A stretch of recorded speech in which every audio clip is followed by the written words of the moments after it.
안녕하세요. 9월 10일 마감 시황 핵심만 좀 빠르게 짚어보겠습니다. S&P 500이 사상 최고치를 경신했는데 속을 들여다보면 이야기가 좀 다릅니다. 네, 그렇죠. 상승 종목보다 하락 종목이 훨씬 많았거든요. 맞아요. 이 배경에는 오라클의 진짜 경이적인 36% 급등이 있었습니다. 네, 그 오픈 AI와의 초대형 계약 소식 덕분이죠. 네, 그러면서 레리 앨리슨이 처음으로 세계 최고 부자에 등극하는 드라마가 펼쳐졌죠. 정말 대단한 뉴스였습니다. 여기에 또 예상치 못한 생산자 물가 하락 소식이 더해져서 채권 시장이 좀 움직였고요. 네, 금리가 반응했죠. 그리고 클라르나 IPO 성공 소식도 있었고 반대로 시놉시스, 취, 주가는 급락하는 등 개별 기업들 희비가 좀 엇갈린 하루였습니다. 오늘 이 복잡한 퍼즐 저희와 함께 맞춰보시죠. 네, 좋습니다. 지수는 분명 최고치인데 그 동력이 사실 소수의 기술주, 특히 오라클이라는 특정 이벤트에 너무 집중됐다는 점, 이게 중요합니다. 그러니까 시장 전반의 힘은 아니었다. 그렇죠. 시장 참여자 대다수는 오히려 좀 신중한 모습을 보였다, 이렇게 볼 수 있고요. 여기에 또 인플레이션 완화 신호가 더해지면서 이게 과연 추세적인 변화일까? 아니면 일시적인 현상일까? 해석이 좀 분분한 상황입니다. 네. 그래서 표면적인 지수 너머에 어떤 시장 심리를 읽는 것이 오늘 분석의 핵심이 될 것 같습니다. 그럼 구체적인 지수 움직임부터 좀 보죠. S&P 500 5653 부근에서 마감하면서 기록은 세웠는데 상승폭은 제한적이었어요. 네, 아주 조금 올랐죠. 나스닥 100 역시 사상 최고치를 기록하면서 소폭 상승 마감했고요. 기술주는 괜찮았다는 거죠? 근데 다우존스 그리고 중소형주 중심의 러셀 2000은 하락했습니다.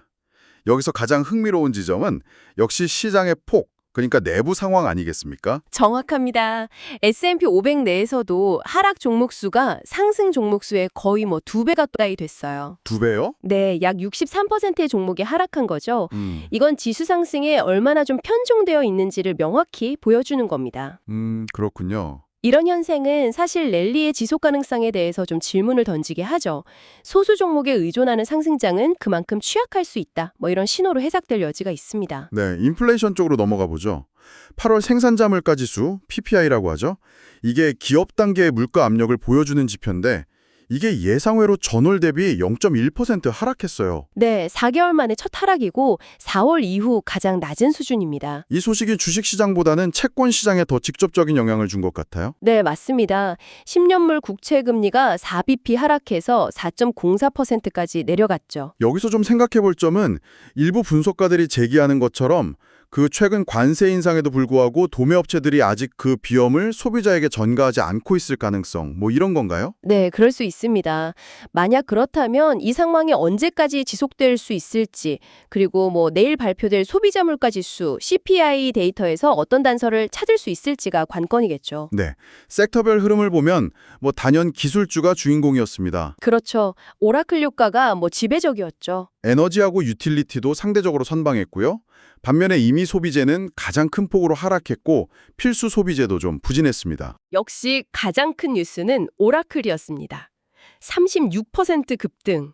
와, 이건 1992년 이후 거의 30여 년 만에 최고 1일 상승률입니다. 30년 만에요? 네, 월스트리트저널 보도에 따르면 그 오픈 AI 있잖아요. 여기가 향후 5년간 약 3천억 달러 규모의 컴퓨팅 파워를 오라클 클라우드에서 구매하기로 했다는 내용이죠. 3천억 달러요? 어마어마하네요. 네, 이 소식 때문에 엔비디아는 물론이고 브로드컴도 한 10% 가까이 급등하면서 AI 인프라 관련주들이 다 같이 강세를 보였습니다.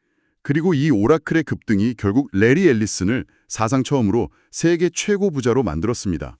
순자산이 3,900억 달러를 넘어서면서 일론 머스크를 제쳤다고 하죠. 네, 거의 80세의 나이에 또 회사 창립 후 방세기 가까이 지나서야 이룬 성과라 참 놀랍습니다. 정말 대단합니다. 이건 AI 인프라에 대한 시장의 기대가 얼마나 뜨거운지를 상징적으로 보여주는 사건 같아요. 그렇죠. 다만 일론 머스크 자산의 변동성 같은 걸 고려하면 이 순위는 좀 단기적일 수 있다 이런 시각도 있긴 합니다. 그럴 수도 있겠군요.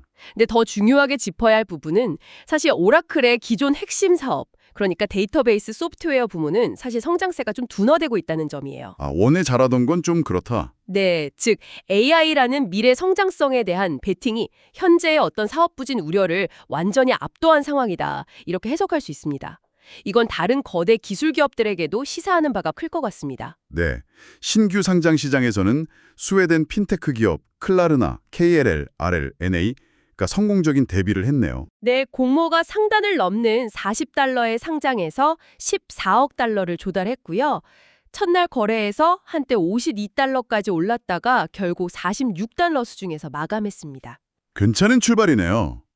반면에 반도체 설계 소프트웨어 기업 시놉시스, SMPS, 여기는 좀 안 좋았어요.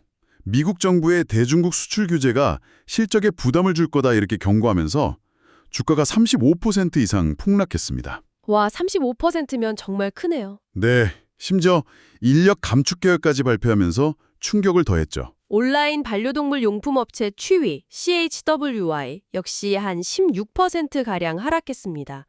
단기 수익성 개선보다는 시장 점유율 확대에 집중하겠다 이런 전략을 발표했는데 이게 월가의 즉각적인 수익성 기대에는 좀 못 미친 것 같습니다.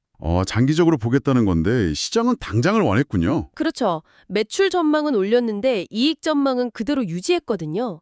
그 외에 HPQ는 투자 의견 하향 조정으로 소폭 하락했고 위성통신 기업 AST 스페이스 모바일, ASTS는 기업 합병 승인 소식에 29%나 급등하는 모습을 보였습니다. 자, 오늘 시장을 보면 S&P 500 최고치 경신이라는 헤드라인 뒤에 숨겨진 이 복잡한 맥락들이 보입니다. 이런 정보들이 여러분께 왜 중요할까요? 네. 단순히 지수만 보는 게 아니라 시장 상승을 이끄는 동력이 과연 무엇인지, AI 기대감이라든지 특정 기업 딜이라든지 그리고 그 동력이 얼마나 넓게 퍼져 있는지 아까 말씀하신 좁은 시장폭 같은 거요. 이런 걸 파악하는 게 중요하기 때문입니다. 맞습니다. 또 거시경제 지표, 예를 들어 PPI 같은 게 어떻게 특정 자산, 채권이라든지 아니면 기업 전략, 관세를 흡수할 가능성 같은 거에 영향을 미치는지 이해하는 데 도움이 될 수 있습니다. 네, 맞습니다.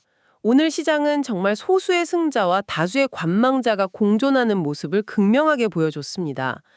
오라클과 AI 관련주의 질주는 인상적이었지만 시장 전반의 온도는 사실 그만큼 뜨겁지 않았다는 점을 기억해야 합니다. 네. 레리 앨리슨의 1위 등극은 AI 시대의 부의 재편 가능성을 보여주는 아주 상징적인 순간이었고요. 오늘 저희가 준비한 이야기는 여기까지입니다.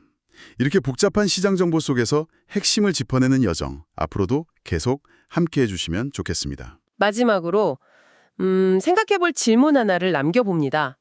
오라클은 AI 컴퓨팅 수요에 대한 폭발적인 기대로 주가가 급등했지만 그들의 전통적인 핵심 사업은 사실 정체 혹은 쇠퇴하고 있습니다. 이 현상은 AI라는 이 거대한 파도 앞에서 기존의 기술 대기업들이 성공적으로 변신하기 위해 무엇을 해야 하고 또 어떤 도전에 직면하게 될지 우리에게 질문을 던지고 있습니다.